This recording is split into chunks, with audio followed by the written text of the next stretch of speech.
정부가 강력한 의지를 가지고서 민간하고도 같이 해보자 이런 표현들을 많이 하고 있는 것 그렇죠. 같은데요. 네. 특히 그 중에 하나가 국가대표 AI가 아닌가 싶습니다. 맞습니다. 지난해 말부터 계속해서 지금 선발을 하고 있는 걸로 알고 있는데요. 네. 지금 이걸 하는 이유는 그렇다면은 민간과 정부의 협동을 위해서인가요? 일단 24년도 초에 딥시크라고 갑자기 혜성처럼 나타났죠. 그때 상당했죠. 상당했었죠. 네. 그래서 딥시크가 나오면서 이게 뭐야라고는 했지만 사실 우리처럼 이제 엔지니어 쪽에 좀 가까우신 분들은 저거 괜찮은데? 저는 사실 현장 엔지니어 분들이 어떻게 생각하고 있는지 지금 처음 들었습니다. 그래서 전 중국 모델은 사실 안 쓰는 게 좀 많지 않을까라고 생각했는데 또 많이 앞서가 있는 부분들도 있나 그럼요. 보군요. 이미 한번 필터링이 되어 있는 오픈 AI 데이터들을 잘 가져다가 그런 딥시크 모델을 만들어냈다라고 하는 거는 굉장히 저는 혁신적인 접근이었다고 생각을 하고요. 어떤 형태든 간에 내재화를 시켰다라고 하는데 굉장히 포커싱이 됐었습니다. 그래서 우리나라가 처음엔 추격조라고 표현을 할 정도로 우리도 이제 빨리 이거 추격을 해서 가지 않으면 안 되겠어 라고 해서 저희가 이제 서버린 AI라고 하는 부분들을 리마인드를 좀 하게 된 거고요. 우리나라에서도 외부에 있는 어떤 모델 가져다 쓰는 게 아니고요. 자체적인 어떤 모델을 개발을 해서 국가대표로 선발을 해놓고 중요한 어떤 사업들 영역에 우리가 이제 결정적일 때 사용할 수 있도록 하겠다라고 해서 27년에 2월달 정도가 되면 이제 2개를 선정하는 걸로 현재는 공식적으로 잡혀 있고요. 정부가 추진하고 있는 국가대표 AI가 소버린 AI다 이렇게 그렇죠. 보시면 되겠네요. 네네네. 그러면 국가대표 AI 말하자면은 좀 국대 같은 느낌이거든요. 맞습니다. 그럼 최종 선발이 되면은 그 다음엔 어떻게 되나요? 최종 선발이 되고 나면 이제 그분들은 전부 다 공개를 해야 돼 오픈형으로. 그래서 이제 국가에서 필요로 하는 요소에서 그 모델들을 이제 활용할 수 있도록 독려를 해 나갈 거고 우리나라에서만 쓰는 것도 의미가 없잖아요. 그래서 글로벌로 수출을 할 건지 이런 모색까지 해서 다양한 정책들을 준비를 하고 있고. 그럼 국내에서는 국가대표로 선발이 되면 공공재의 기본이 되는 기초를 마련하고 네네. 또 해외로 수출을 할 때는 국가가 또 지원을 해주고 이런 굉장히 좋은 모델이 되겠네요. 그럼요. 처음에 15개가 참여를 해서 열심히 이제 경합을 하다가 최근에 2군데가 떨어지고 다시 한 군데가 합류해서 지금 4명이 플레이어를 지금 하고 있는 상황이고요. 이 모든 것의 시작은 AI 활성화잖아요. 그래서 시너지를 내는 방법과 많이 참여할 수 있는 방안들 과기부가 굉장히 많이 고민을 하고 있는 걸로 알고 있습니다. 거기도 돈도 엄청나게 투자를 하고 있기 때문에요. 실제로 참여를 해서 저희가 첫 해 연도에 제공한 전체 비용을 보면 정부가 DPU 자원에 대해서 한 1,576억 원 정도 네. 투자를 하고 있고요. 데이터도 사줍니다. 그리고 심지어 인재도 영입해라라고 해서 250억 원을 일단 예산을 할당한 상태예요. 정부가 AI 관련해서 과감한 정책들을 계속 지원하고 있는데요. 그런데 사실 이 오픈 AI처럼 스타트업으로 시작해서 세계를 흔든 그런 경우도 있어요. 스타트업이 사실 격차를 따라가기에는 아이디어나 기술보다는 자본이 더 필요할까요? 기술이 있다면 당연히 자본이 뒷받쳐 주면 이제 굉장히 빠르게 성장할 수 있을 거고 네. 인프라를 해줄 수 있는 자본이 있는데 기술이 없으면 사실 그거는 뭐 의미가 없는 거잖아요. 그래서 사실 두 가지 관점의 기회가 좀 열려 있다고 보는데요. 일단 이렇게 고비용 구조의 어떤 기술 혁신이라든가 서비스 모델 다양화를 글로벌 빅테크조차도 어려운데 이런 것들을 계속 유지할 수 있을까? 네이버라든가 LG라든가 SK 같은 경우에도 난제들이 굉장히 많기 때문에 이런 모델 사업이라고 하는 것들을 이제 스타트업들이 할 수밖에 없을 거라 기술 집약적인 스타트업들의 인프라나 이런 투자들이 많이 이루어져서 진행을 했으면 좋겠다는 게 이제 첫 번째 생각인데 또 다만 이제 AI 사업이 자본 집약도가 너무 크잖아요. 그래서 네. 글로벌 경쟁력으로 이제 확대를 하려고 했을 때 단순하게 파운데이션 모델을 만든다라고 하는 부분이 아니라 이걸 어떻게 서비스로 만약에 병행을 하고 수익을 가져올 수 있도록 하는 이 타이밍을 어떻게 잡을 건지 를 두 번째로 좀 고민을 적극적으로 해주면서 좀 정책적으로 지원을 해줘야 되지 않을까. 자, 대표님 그런데요. 이렇게 막대한 돈을 들이는데 사실 손에 얻는 게 없다. 이런 얘기들이 나오면서 AI 거품론이 나오고 있어요. 가장 빠르게 반응하는 주식시장부터 막 흔들리고 미국은 현재 굉장히 트리거가 돼가지고 주가가 안정적이지 못한 모습도 보이기도 했습니다. AI 거품론에 대해서는 좀 어떻게 생각하십니까? 지금 현재 제가 체감하는 거는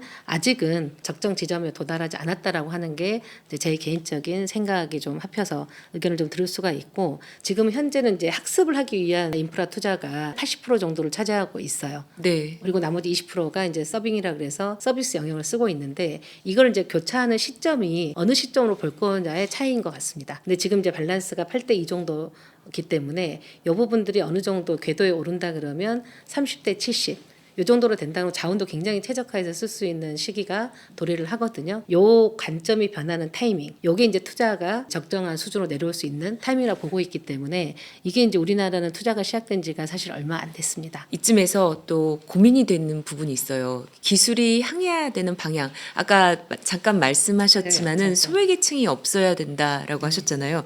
디지털 포용인데요. AI 사용이 좀 어렵거나 잘 몰라서 소외되는 분들에게는 어떻게 공공 AI 인프라 혜택을 누릴 수 있게 좀 전달을 하실 예정인지요? 정보격차 해소는 인터넷 시대가 처음 도래를 했을 때 사실은 그때부터 그리고 또 디지털로 전환할 때 모든 단계별로 항상 숙제였었어요. 그런데 네. 이제 AI 시대를 맞아오니 어떤 사회적 약자, 정보화 약자, 취약계층에 대한 고민들을 해야 될 수밖에 없어서 올해 1월 달에 디지털 포용법을 제정을 했어요. 네. 쉽게 말하면 일반적으로 신기술이 뭐 나올 때마다 거기에 이제 적응을 하기 어려운 뭐 자주 듣는 것 중에 키오스크 네. 또 사실은 못 쓰는 주문을 못해서 서 주문을 못해 있는 밥을 못 분들 먹는다 뭐 이런 계시잖아요. 얘기도 했고 사실 이런 부분들은 얼마나 이제 사용감을 높일 수 있느냐 하는 건 결국 소통이거든요. 공공 전자정보 서비스는 OECD 국가 중에서 굉장히 높아요. 상대적으로 만족도가 그동안에 좀 떨어져 있던 부분이 없잖아 있었어요. 옛날에 처음에 너무너무 좋았는데 왜 이제 조금씩 뭔가 이렇게 불편하지? 가장 포인트는 단순하게 기술에 대한 게 퍼펙트한 것보다도 얼마만큼 나를 알아채는지 내가 원하는 대로 버튼이 여기 있었네? 아니면 내가 이때 딱 들으면 어떻게 알았지? 과거에도 했었지만 AI가 됨으로써 조금 더 나만의 AI 서비스를 해준다 그러면 감동으로 와주는 정도는 돼줘야지 정책에 대해서 받아들이지 않을까. 또 이런 이제 AI 서비스 이용하는 데는 사실 비용 문제가 발생을 할 수가 있잖아요. 저만 하더라도 지금 뭐 PC 그 모바일에가 그렇죠. 한 네. 7개를 주로 쓰는 애들이 이제 한 통에다 묶어놨는데 사용료로 따진다 그러면 지금 통신비하고 비교가 안 됩니다. 네. 그러다 보면은 이제 나중에는 디지털 사용이 세금처럼 그렇게 맞아요. 나가지 않을까라는 생각도 드네요. 저는 벌써 그렇게 느끼고 있어요. 네, 생각보다 벌써 그렇게 생각을 옛날에는 하시는군요. 인터넷 네. 비용을 당연히 지불한다고 생각을 하는 걸로 이제 딱 전환이 됐는데 그렇죠. 이제는 AI 서비스를 하는데 매달 뭐 20불, 25불씩 내는 게 이거를 내가 아무렇지도 않게 쓰고 있네. 말씀을 듣다 보니까요. 국민들의 인식도 좀 변화가 있어야 될 것 그렇죠. 같아요. 네. AI를 사용하려면은 비용이 조금 드는구나. 이 정도는 이해할 수 있어야 되는데 저는 제일 그 좋았던 워딩 중에 하나가 모두의 AI예요. 모두의 AI. 모두의 AI. 그래서 모두의 AI를 이제 다양하게 해석들을 하시는데 내가 예를 들면 모두가 쓴다라고 하는 이제 관점도 분명히 있기는 하지만 이 모두라고 하는 관점에서 AI 모델을 만든 기업이 AI를 사용을 해서 생산성이 되게 좋아졌어요. 그래서 현재 100명이 있는 인력을 가지고 AI를 썼더니 사람도 50%를 줄이고 생산성도 높아져서 돈을 엄청 벌었어요. 그럼 이걸 어떻게 해야 될까요? 취업을 못하는 예. 예를 들면 청년 일자리의 보강을 저는 해줘야 된다라고 네네. 생각을 해요. AI를 써서 뭔가 생산성이 발생을 하고 편익을 봤다면 이 편익이 어딘가로 가야 된다고 할 때 이런 일자리를 줄였으면 일자리를 만들 수 있도록 하는 뭐 예를 들면 졸업한 사람들을 경력자로 만들어주는 요새 신입사원 잘 안 뽑히거든요. 교육기관이라든가 정부 이런 정책. 프로그램에다가 투자를 해서 편익이 갈 수 있다 그러면 이게 저는 모두의 AI에 좀 판이 되지 않을까 하는 생각이 있어서 이런 선순환 구조를 저는 알게 해줘야 될 것 같아요. 이렇게 단순히 개발을 하고 뭐 사용하세요 하는 걸 넘어서 새롭고 편리한 기술에서 소외되는 사람이 없도록 한다면은 AI 시대의 온도도 좀 따뜻해지지 않을까 이런 그렇죠. 생각도 하게 됩니다. 대표님 그러면요 공공 분야에서 AI로 전환할 때 가장 중요한 과제가 있다라면은 뭐를 꼽으시겠어요? 기존의 IT 인프라를 중심으로 정부 서비스를 했었을 때와는 조금 더 민간과 어떤 협업이 되게 중요하다는 생각이 좀 들어요. 그래서 민간의 어떤 이제 이미 있는 서비스들, 우리 뭐 메일도 맨날 쓰고 거기에다가 뭐 결제 같은 거 맨날 하잖아요. 이미 정부에서 민간이 만들어 놓은 것들을 온라인을 시킬 수 있는 것들은 가능하면 좀 결합을 해서 사용을 하면 어떨까? 굉장히 효율적입니다. 민간 네. 합동으로 한다는 그렇죠. 것은요. 결국 AI 공공 전환의 핵심은 또 얼마나 빠르게 가느냐가 아니라 얼마나 세심하게 잘 가느냐가 아닐까 싶습니다. 벌써 마지막 질문까지 왔습니다. 대표님께 이번에도 전문가의 시각으로 객관적으로 판단을 해주셨으면 합니다. 우리나라 AI 사업의 온도 앞으로 얼마나 더 뜨거워질까요? 기본적인 거는 저는 100도가 가는 거는 당연한 거라고 생각을 하고 있고요. 75에서 이 100까지 가는 과정을 그 25도를 어떻게 견뎌내느냐가 굉장히 좀 중요한 미션이 되지 않을까 생각을 합니다. 네, 오늘 박수와 오케스트로 클라우드 대표와 함께 우리나라의 3강 전략 그리고 AI 현 주소까지도 알아봤습니다. 같습니다. 이렇게 대표님 말씀을 들으니까요. 현재 우리나라가 AI 산업에서 어느 정도의 위치에서 무엇을 하고 있는가가 그려지는 것 같습니다. 대표님께서는 오늘 이 시간 어떠셨는지 소감 부탁드릴게요.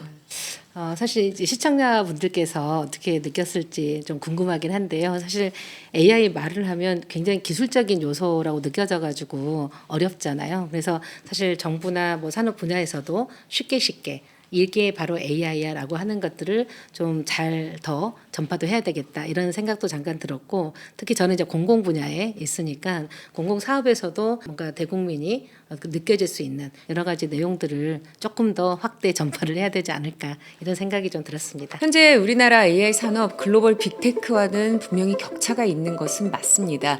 하지만은 우리나라 세계 최고 수준의 반도체 제조 역량을 갖췄고요. 또 정부가 이렇게 뒷받침을 해주는 정책과 지원을 준다면은 앞으로 대한민국이 세계 AI 3강에 들어가는 거 쉽게 되지도 않을까 하는 기대를 가져봅니다. 오늘 기술의 온도 순서는 여기까지입니다. 다음 시간에도 재미있는 기술 이야기로 돌아오겠습니다. 고맙습니다. 고맙습니다. 감사합니다.